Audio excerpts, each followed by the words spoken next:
Hello बच्चों, चलिए प्रश्न को देखते हैं। प्रश्न है हमारे पास, सदिश A का सदिश B की दिशा में प्रक्षेप ज्ञात कीजिए यदि A सदिश बराबर है 2i cap minus j cap plus 3k cap और B सदिश बराबर है i cap plus 3j cap plus k cap के। चलिए सर्वप्रथम हम प्रश्न के लिए मुख्य अवधारणा लिखते हैं। मुख्य अवधारणा,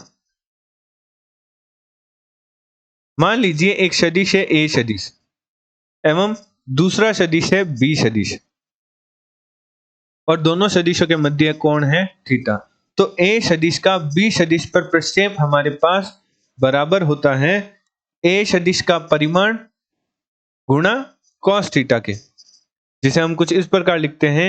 A सदिश का B सदिश की दिशा में प्रक्षेप या B सदिश पर प्रक्षेप, B सदिश की दिशा में प्रक्षेप या B सदिश पर प्रक्षेप बराबर होता है A सदिश का परिमाण गुणा cos थीटा। क्योंकि हम जानते हैं A सदिश का B सदिश के साथ बिंदु गुणनफल या अदिश गुणनफल का मान बराबर होता है A सदिश का परिमाण गुणा B सदिश का परिमाण गुणा cos थीटा। तो यहां से हमारे पास A सदिश का परिमाण गुणा cos थीटा का मान प्राप्त होगा A सदिश का B सदिश के साथ बिंदु गुणनफल बटा B सदिश का परिमाण। तो मान रखने पर हमारे पास नया सूत्र प्राप्त हो जाएगा। A सदिश का B सदिश की दिशा में प्रक्षेप बराबर हमारे पास प्राप्त होगा,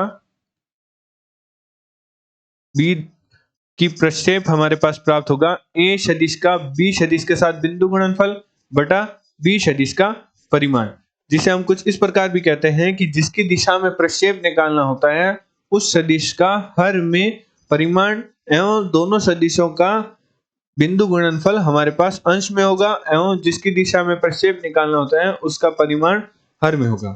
अतः प्रश्न अनुसार प्रश्न में हमें A सदिश बराबर दे रखा है जिसका मान बराबर है 2i cap minus j cap plus 3k cap एवं B सदिश का मान हमारे पास दे रखा है जो कि है i cap plus 3j cap plus k cap.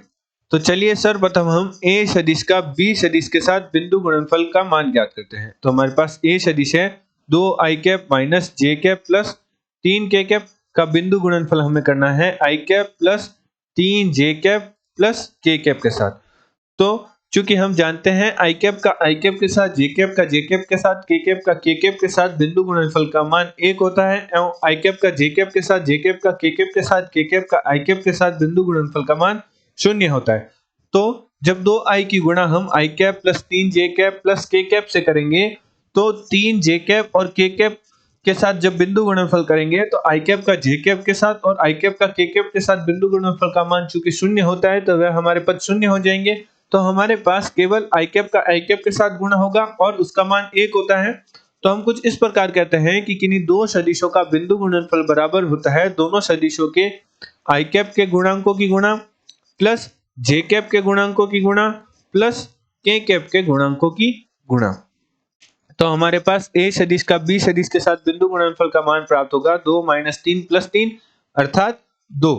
और हमें B सदिश के परिमाण की भी आवश्यकता होगी क्योंकि B सदिश की दिशा में निकालना है। तो B सदिश का परिमाण बराबर होगा वर्गमूल i के गुणांक का वर्ग प्लस j कैप के गुणांक का वर्ग प्लस k कैप के गुणांक का वर्ग, जिसका मान हमारे पास प्राप्त होगा वर्गमूल 11। अतः A सदिश का B सदिश की दिशा में प्रक्षेप हमारे पास प्राप्त होगा, प्रक्षेप बराबर हमारे पास प्राप्त होगा A सदिश का B सदिश के साथ बिंदु गुणनफल बटा B सदिश का परिमाण। तो मान रखने पर हमारे पास प्राप्त होगा 2 बटा वर्गमूल 11। अतः हमने मुख्य अवधारणा की सहायता से A सदिश का B सदिश की दिशा में प्रक्षेप प्राप्त किया जो कि हमारे पास मान प्राप्त हुआ 2 बटा वर्गमूल 11। आशा करते हैं आपको प्रश्न का समझ आया होगा। धन्यवाद।